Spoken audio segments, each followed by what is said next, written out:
दोस्तों, आज की कहानी मेरी और मेरे पड़ोस में रहने वाली दीदी की है।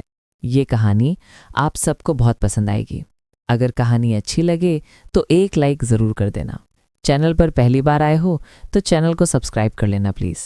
ये कहानी केवल आपके मनोरंजन के लिए है। तो चलिए कहानी को आगे बढ़ाते हैं। दोस्तों, मैं दिल्ली के नोएडा एनसीआर का रहने वाला हूँ। मेरा नाम अंकित है और मैं बीएससी फर्स्ट ईयर का स्टूडेंट हूँ।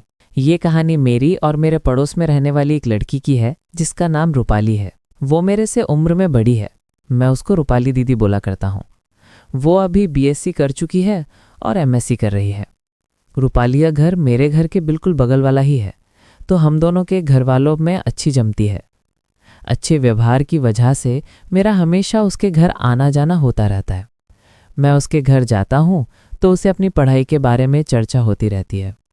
एक दिन उन्होंने कहा, तुम रोज कॉलेज से आने के बाद मेरे घर आ जाया करो तो तुम्हारे सब्जेक्ट्स को अच्छे से समझा दिया करूंगी। मैंने हामी भर दी और अब मैं रोज कॉलेज से आने के बाद उनके घर चला जाता था।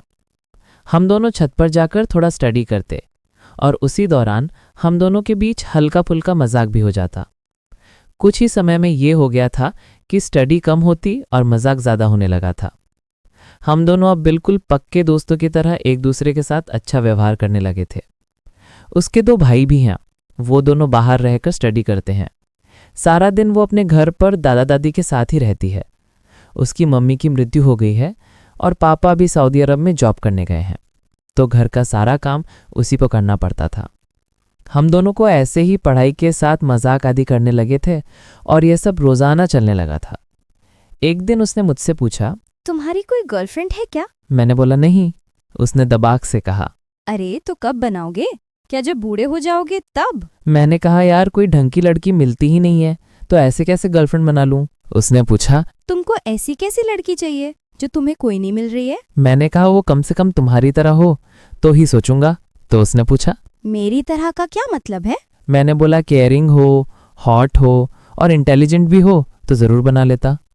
इस पर उसने बोला, अच्छा ये मसला है। मैंने उसे बोला, हाँ ये मसला है। अब तुम बताओ, तुम्हारा कोई बॉयफ्रेंड है क्या? उसने बोला हाँ है। तो मैंने कहा, उससे मिलती हो? वो बोली यार बात तो हो जाती है पर मिलना नहीं हो पाता। फिलहाल उससे मिले 4 महीने हो गए हैं, तब से अब तक हम नहीं मिल सके हैं।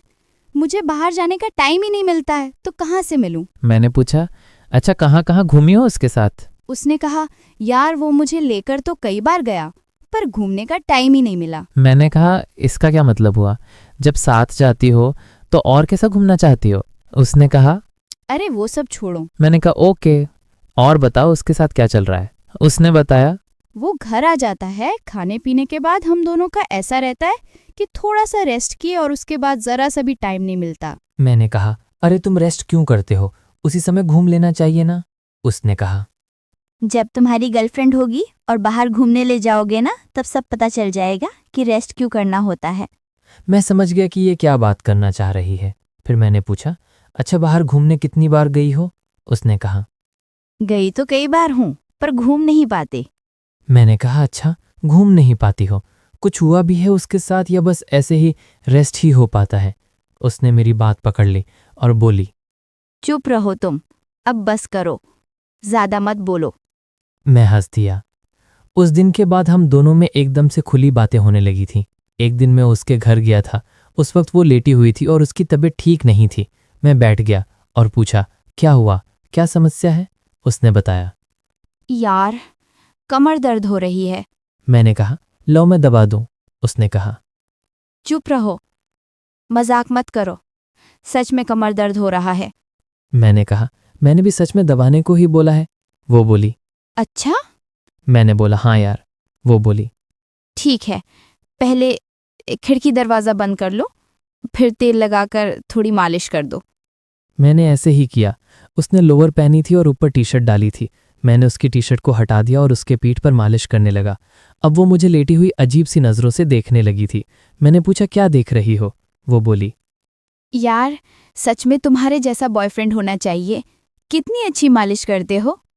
मैंने बोला, मैं सब अच्छे से करता हूँ मैडम, अब मौका कहाँ देती हो? वो भी समझ रही थी कि मैं क्या इशारा कर रहा हूँ। उसने अब अपने लोअर को थोड़ा सा नीचे खिसकाकर जगह बनाते हुए इशारा किया। मैंने उसकी पीठ से होते हुए कमर को थोड़ी देर तक सहलाया और तेल लगाकर मालिश करने लगा। उसका लोअर लूज होने से मेरा हाथ थोड़ा नीचे तक जाने लगा था। मैं उसकी कमर का मालिश कर रहा था। मेरा ध्यान नहीं था कि मेरा हाथ कब लोअर के नीचे चला गया, और इसका एहसास तब हुआ जब मेरे हाथ को एक अलग सा फील किया। मैंने महसूस किया कि मेरे हाथ के लग जाने से उसने कुछ भी नहीं बोला। मैं लगा रहा। मैंने समझ गया था कि वो कुछ नहीं कहेगी। अंत में मैंने एक बार जानबूझकर अपना हाथ डाल दिया, और इस बार मैंने अच्छे तरीके से जोर से दबाते हुए मालिश किया तो इस बार वो मचल गई और बोली, बस करो, तुम्हारा इरादा ठीक नहीं लग रहा है, तुम बदतमीजी कर रहे हो। मैंने कहा, यार एक तो मैंने तुम्हारी कमर की मालिश की और तुम इसे बदतमीजी बोल रही हो। चलो अब मुझे मेरा मसाज का चार्ज दो। वो हिलाकर बोली। अच्छा, कितना चार्ज लेते हो? मैंने उसकी आंखों में आंखें डालकर कहा, जितना तुम दे सको, पर चार्ज में मैं पैसे नहीं लूंगा। उसने पूछा, फिर कैसे लोगे? वो भी इशारा समझ रही थी। मैं मुस्कुरा दिया तो वो झट से बोली, अभी मैं कुछ भी चार्ज नहीं दे सकती। तुम 2-3 दिन के बाद अपनी सर्विस का चार्ज ले लेना। तभी मैं समझ गया। मैं उससे अलग हो गया और हम दोनों के बीच ऐसे ही उल्टी सीधी बातें होने लगी। मस्ती चढ़ती जा रही थी। फिर 3 दिन कब निकल गए कुछ पता ही नहीं चला। अब चार्ज लेने का दिन आ गया। मैं अपने टाइम से पहले ही पहुंच गया, मतलब जिस टाइम पर मैं रोज़ जाता था उससे ज़रा पहले आ गया। वो संडे का दिन था तो मैं भी फ्री था। मैं उसके रूम में गया, वो नहीं दिखी। मैं समझ गया कि वो पक्का बाथरूम में होगी। मैंने ध्यान दिया तो बाथरूम से पानी गिरने की आवाज़ आ रही थी और वो कुछ गुनगुना रही थी। मैंने बिस्तर पर देखा तो उसके कपड़े रखे थे। मैं उधर ही बेड पर बैठ गया। उसे पता नहीं था कि मैं कमरे में आ गया हूँ और बेड पर बैठा हूँ। वो नहाकर एकदम से बाथरूम से निकली। जैसे ही उसकी नज़र मेरे ऊपर पड़ी वो घबरा गई। मैं उसके कपड़ों पर ही बैठा था।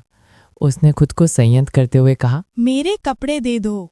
मैंने कहा, आओ खुद ही ले जाओ। जब वह कपड़े लेने आई और कपड़े खींचकर निकालने की कोशिश की तो वो नहीं निकाल पाई। मैंने उसे ज़ोर से खींच लिया तो वह गिर गई। उसने झपटकर टॉवल को ले लिया। मैंने उस पर अपना हाथ रख दिया। वो सहम गई और शर्मा भी गई। वो बोली, कोई देख लेगा। मैंने कहा, इधर कोई नहीं देखेगा, दरवाज़ा बंद है और खिड़की भी। वो बोली, जल्दी से अपना चार्ज ले लो, नहीं तो कोई दूसरा आ जाएगा तुम्हारी जगह। मैंने ये सुनते ही अपना हाथ रखा। वो बोली, पागल हो तुम। मैं उसकी बात को सुना करते हुए लगा रहा। वो भी अब पूरे मूड में आ गई थी। वो उसी टॉवल से पोंछने लगी। थोड़ी देर बाद मैंने उसे फिर अपने पास खींचा। साले, पागल हो क्या? मैंने पूछा, तुम्हारा बॉयफ्रेंड कैसा है? वो बोली, यार उसका मत पूछो, वो तो बेकार है। वो सही होता तो तुमको चांस क्यों मिलता? मैंने कहा, मज़ा आ रहा है। वो बोली, हाँ बहुत। मैं कहा मानने वाला। वो देख रही थी। मैंने कहा, यार मज़ा नहीं आया, मेरा फिर मूड बन रहा है। वो बोली, तो अब क्या करना है? मैंने कहा, यार वो तो बस ऐसे ही स्टार्टअप था। वो बोली, रुको, पहले मैं देखकर आती हूँ कि कोई आया तो नहीं है। फिर वो बाहर गई और दरवाजे बंद करके अंदर आ गई। मतलब वो खुद मचल रही थी। हम दोनों मस्ती करने लगे। मैंने पूछा, मज़ा आया? उसने कहा, रुको, पहले मैं देखकर आती हूँ कि कोई आया तो नहीं है। मैंने कहा, मैं तुम्हारे जैसा ही हूँ। वो हंसने लगी। उस दिन से हम दोनों बिल्कुल खुल गए हैं और अब जब भी मन होता है मुझसे बोल देती है। अब तो उसने अपने बॉयफ्रेंड को भी कॉल मैसेज करना बंद कर दिया है। कैसी लगी आपको ये कहानी? कमेंट करके ज़रूर बताइएगा। मिलते हैं अगली कहानी के साथ। धन्यवाद।